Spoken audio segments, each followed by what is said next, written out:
Je me présente, Amjid Bargash, notaire et conseiller en gestion de patrimoine. Je vous ai parlé d'une thématique qui intéresse tous les Marocains et qui concerne en fait la protection du conjoint survivant.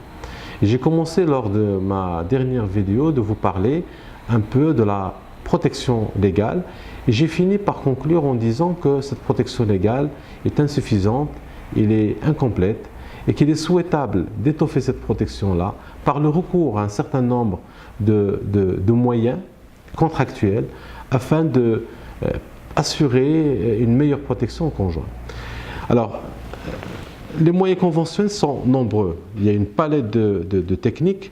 Je ne vais pas parler de tout, mais je vais parler, je dirais, de 2 ou 3.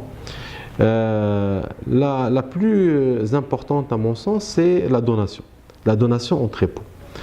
Alors la donation peut revêtir plusieurs formes. La donation en pleine propriété, la donation démembrée.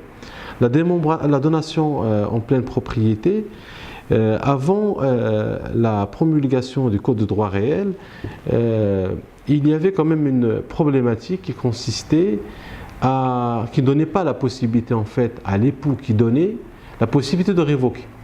Ça veut dire quoi? Ça veut dire que l'époux qui donnait à son épouse, si demain il y a des divorces et c'est dépouillé dans un premier temps, la donation l'a dépouillé, il ne peut pas récupérer le bien qui est déjà donné, puisque la donation était irrévocable et ça n'encourageait pas en fait les donations entre époux.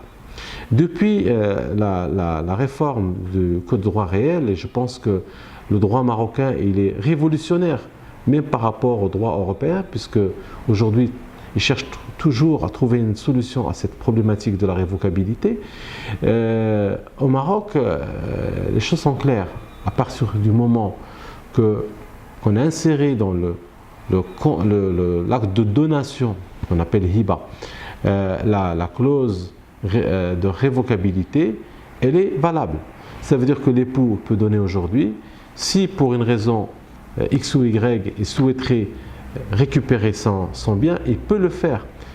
Donc la loi a organisé un droit de retour qui permet effectivement à l'époux, s'il y a divorce, s'il y a, parce que la plupart du temps on donne à un moment donné, sauf que comme on ne sait pas quand est-ce qu'on va mourir, il arrive qu'il y ait un retournement de situation, on perd beaucoup les moyens, on devient malade, et la meilleure façon est de récupérer un bien au lieu de le perdre définitivement.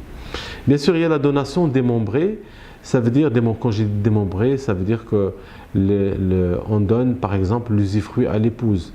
D'accord, monsieur va donner la nue propriété à ses enfants et il va partager, il va donner la moitié de l'usufruit à son épouse. Là, quand il est propriétaire de la résidence principale, ce qu'on conseille généralement, c'est de donner la nue propriété aux enfants.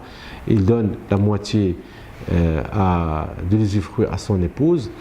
Et on insère dans l'acte de donation une clause d'accroissement qui permet en fait au dernier survivant de garder l'usufruit. À côté en fait de donation entre époux, nous avons l'assurance vie. L'assurance vie, mes professeurs disaient que c'est une technique universelle de transmission de patrimoine. On peut tout faire avec. D'ailleurs, même le couple qui vient de se marier, je viens de le dire hier à quelqu'un lors d'une présentation sur les assurances vie, même un jeune couple qui démarre dans la vie, il peut souscrire une police d'assurance prévoyance en payant une prime de 200-300 dirhams par mois en cas de décès et en désignant, bien sûr il faut qu'il désigne dans la clause bénéficiaire, il faut qu'il désigne son épouse. L'épouse va pouvoir recevoir un capital. Donc c'est quand même extraordinaire. En payant une petite prime, on peut assurer au conjoint un capital, survivant un capital intéressant. L'assurance vie, en fait, il permet également, quand je parle de l'assurance vie capitalisation. Ça veut dire qu'on place une certaine somme d'argent sur un produit d'assurance vie et on désigne comme bénéficiaire le conjoint survivant.